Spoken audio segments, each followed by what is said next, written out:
नेहा सिंह राठौर के खिलाफ लखनऊ के हजरतगंज पुलिस स्टेशन में एफआईआर दर्ज की गई। यह एफआईआर उनके सोशल मीडिया पर किए गए पोस्ट को लेकर की गई है, जिसमें उन्होंने हाल ही में हुए पहलगाम हमले पर सवाल उठाए थे। यह एफआईआर कवि अभय प्रताप सिंह उर्फ अभय सिंह निर्भीक द्वारा दर्ज कराई गई है। आपको बता दें कि एफआईआर में कहा गया है कि नेहा सिंह राठौर ने अपने ट्विटर हैंडल से कई आपत्तिजनक पोस्ट किए, जिसमें राष्ट्रीय अखंडता पर प्रतिकूल प्रभाव डालने की कोशिश की गई है और धर्म व जाति के आधार पर एक दूसरे समुदाय के खिलाफ अपराध को उकसाने की कोशिश की गई है। इसके अलावा उनका यह भी आरोप है कि राठौर लगातार पहलगाम हमले के मारे गए निर्दोष पर सवाल उठाकर समाजों में अस्थिरता फैला रहे हैं।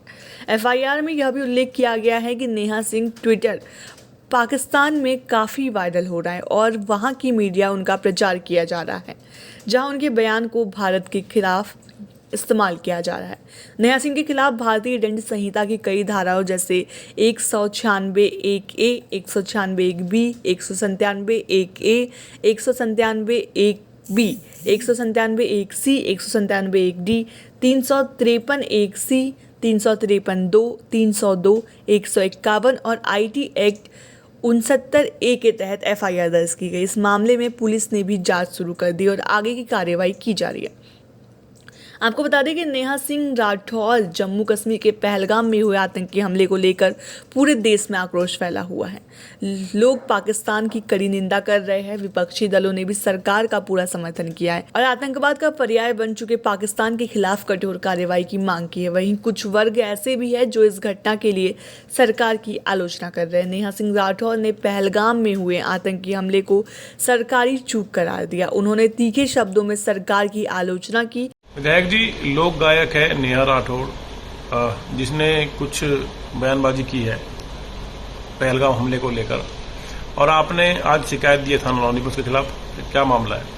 देखिए, ये जो भी है गायक है वो सब तक तो ठीक था। वो राजनीतिक बातें करना, आलोचना करना, वो विषय अलग है। लेकिन जिस तरह से उसने हमारी सेना पे, सरकार पे ये सवाल उठाया है कि कहीं चुनाव है, इसके पीछे कौन है, और उसको पाकिस्तान लगातार अपने टीवी चैनल्स पे चला रहा है। वहां की सरकार जो है सीधा सीधा इस हमले को, पाकिस्तान ने हमला किया सारी दुनिया जानती है, इस हमले को उनको सपोर्ट करना, पूरी तरह पाकिस्तान का बचाव करना, ये एक राष्ट्रद्रोह है। अगर इस तरह की भाषा अपने देश की सरकार के खिलाफ बोलना, अगर ये कोई पाकिस्तान में, अफगानिस्तान, सीरिया में बोल देता तो अब तक वहां के लोग, वहां की सेना उनको फांसी दे देती है, टुकड़े कर दिए जाते। अति कर दी है ये जो भी महिला है। इतना मतलब सुनकर भी पूरा देश आक्रोशित है। इतने गम की घड़ी में पूरा देश भारत की फौज के साथ और माननीय प्रधानमंत्री जी के साथ खड़ा है।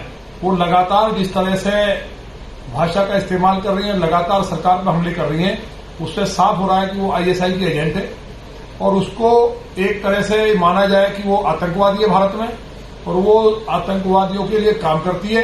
और सीधा मेरा कहना है कि वो आतंकवादी है। हिजबुल मुजाहिदीन के गैंग की एक सदस्य है।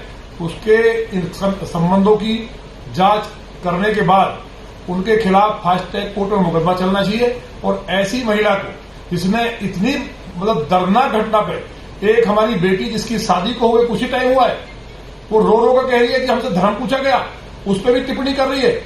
और माननीय प्रधानमंत्री या केंद्र सरकार, भारत सरकार, वो एक एक हिंदुस्तानी की है, हिंदुस्तानी दुखी है, और वो महिला जिस तरह की बातें कर रही है, ये सीधा राष्ट्रद्रोह का मुकदमा बनता है और राष्ट्रद्रोह में भी जघन्यतम अपराध के रूप में बनता है। तो इन पर बहुत तेजी के साथ फास्ट ट्रैक कोर्ट में मुकदमा चलना चाहिए और इनको फांसी की सजा हो। और भी इस तरह के जो जहरीले नाग हैं, जो एजेंट हैं कट्टरपंथी मुल्कों के, जो कहीं निकलते, हालांकि एक आध कोई दबे स्वर में कह रहा है, एक सोशल मीडिया पे भी मेरा कहना है, जिस तरह से वहां फर्जी लोगों ने अकाउंट बना रखे और वो मुस्लिम नाम डाल करके, कहीं हिंदू नाम डाल करके उनको चलाया जा रहा है, उन अकाउंट्स की भी जांच करनी चाहिए, उनके खिलाफ भी मुकदमा दर्ज होना चाहिए। लेकिन जो नेहा सिंह राठौर नामक जो महिला है, इसने अति कर दी है।